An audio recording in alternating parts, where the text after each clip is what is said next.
Je suis Zundi Floriane, je suis chef opératrice de Plus de Vue, scénariste et aussi réalisatrice.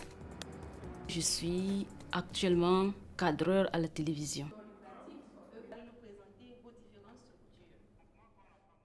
Toute petite, moi, j'aimais déjà des histoires. J'adorais les contes, il faut dire. Quand il fallait choisir un métier, je me suis dit, moi, je veux faire un métier où il faut raconter des histoires. Et au début, je voulais écrire. Je voulais être écrivaine.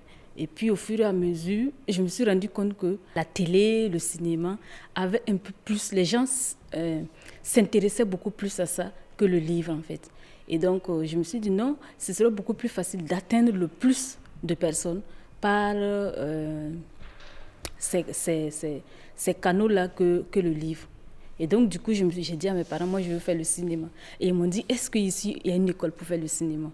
Et donc, quand j'ai eu mon bac, j'ai commencé à demander à droite et à gauche. Et il y a quelqu'un qui m'a dit, à Gunga, il y a une école de cinéma. Et comme je ne savais pas, je sais que je suis allée au cartel. Et ils m'ont dit, non, ici, on fait du théâtre. On ne fait pas de cinéma ici. Ils m'ont indiqué Isis. C'est là que je me suis retrouvée à Isis.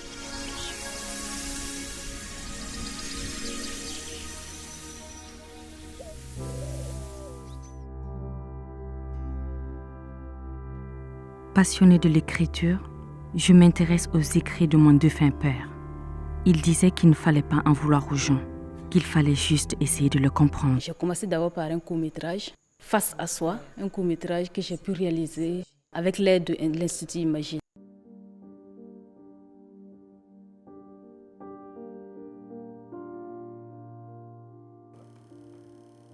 Mon projet de film est un long-métrage fiction qui est intitulé La marche interdite. Bien sûr, c'est un titre provisoire. Et La marche interdite, c'est l'histoire d'un chorégraphe qui accepte un contrat pour entraîner des jeunes danseurs en vue de présenter un spectacle au sommet des chefs d'État. Des fois, ces chefs d'État n'ont pas la totale réalité de ce qui se passe sur le terrain.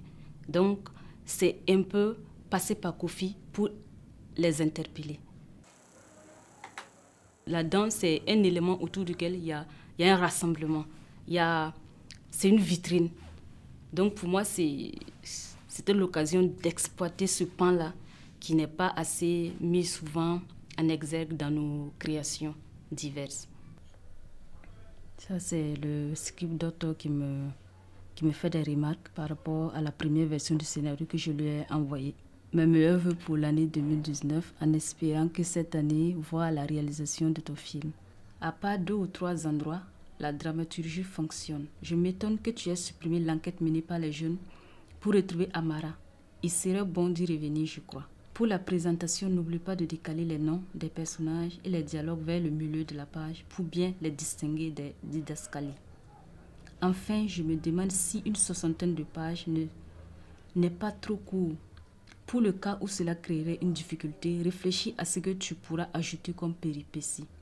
Pour la prochaine version, pourrais-tu me mettre en couleur ce que tu auras modifié ou ajouté? Cette aide à l'écriture-là, c'est ce qui est venu booster un peu le projet. Ça te permet d'avoir un certain équilibre, une certaine stabilité. Parce qu'il faut noter que les questions financières viennent un peu...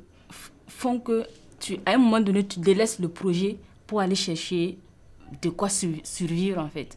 Alors que cette aide-là, ça te permet à un moment donné, même quand on t'approche pour faire un travail à côté, tu peux dire non, je suis sur un travail, je n'ai pas le temps présentement pour être sur tel ou tel projet parce que tu es sur un projet. Donc cette aide à l'écriture en fait sert beaucoup à ça, à être beaucoup plus stable et à se concentrer davantage sur le projet. Ce projet, je l'écris depuis 2015.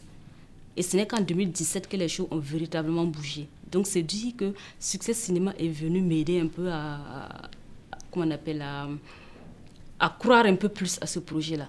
Donc c'est des initiatives comme ça qu'il faut beaucoup renouveler, qui va permettre aux jeunes en fait d'un moment donné de se faire confiance et d'oser aller en fait.